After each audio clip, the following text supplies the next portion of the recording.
everyone, welcome to Studygram channel. My topic name is the planet Earth. So let's start. Earth is one of the 8 planets of the solar system. We live on Earth. This is the only planet that supported life. It is the home of human beings and all other living things. Earth has life on land as well as in water. Land and water together form the surface of the Earth. Land covers only 1/3 of the Earth's surface. 2/3 of the Earth's surface is covered with water. That is why Earth is also called as the blue planet.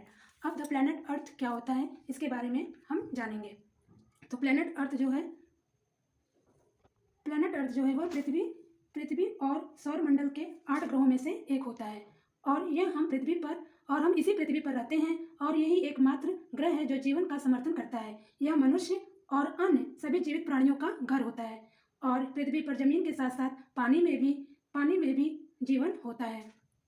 Land and water together form the surface of the earth.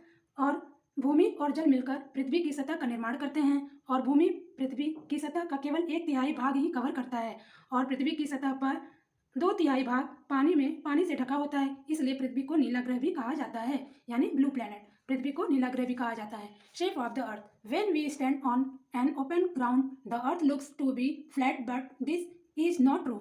Hundreds of years ago people also thought that it was flat. They were afraid of going very far. They feared that they might reach the end of the earth and fall down.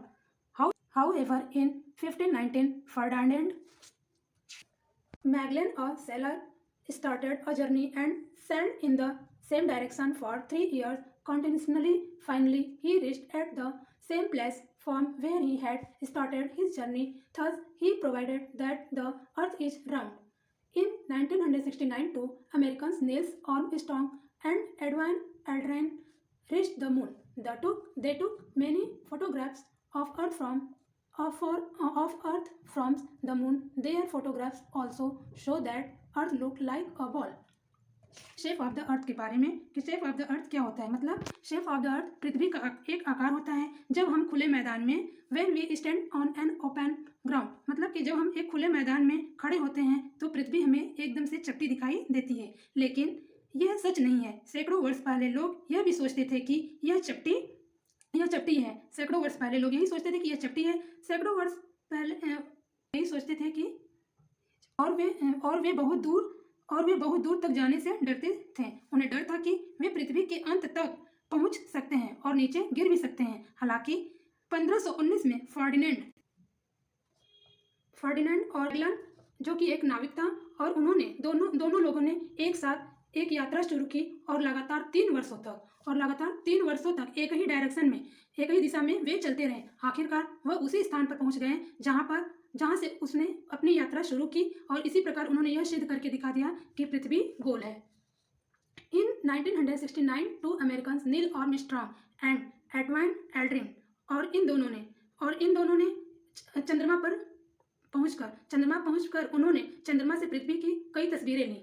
उन दोनों ने वहां पहुंचा और एक साथ कई तस्वीरें ली और उनकी तस्वीरों से यह पता चलता है कि पृथ्वी एकदम गेंद की तरह दिखाई देती है, मतलब कि एकदम बॉल की तरह राउंड शेप उसका। The earth atmosphere. The earth atmosphere. The planet earth is surrounded by air. This air is called atmosphere. It is a mixture of different gases. As we go up, the air becomes thinner. The atmosphere finally fades into the space. Air is necessary for all living things to survive. Atmosphere जो है वो पृथ्वी का वायुमंडल होता है। ये जो है पृथ्वी का वायुमंडल होता है। पृथ्वी ग्रह वायु से घिरा हुआ है। इस वायु को वायुमंडल भी कहते हैं, जो कि यह विभिन्न गैसों के मिश्रण से बना हुआ है। जैसे जैसे हम ऊपर जाते होते हैं और वह हवा पतली होती जाती है, वह हवा एकदम पतली सी होती जाती है, अंततः वायुमंडल अंतरिक्ष में समा जाता है। सभी जीवित चीजें को हम जीवित रहने के लिए हमें हवा की आवश्यकता होती है। Thank you.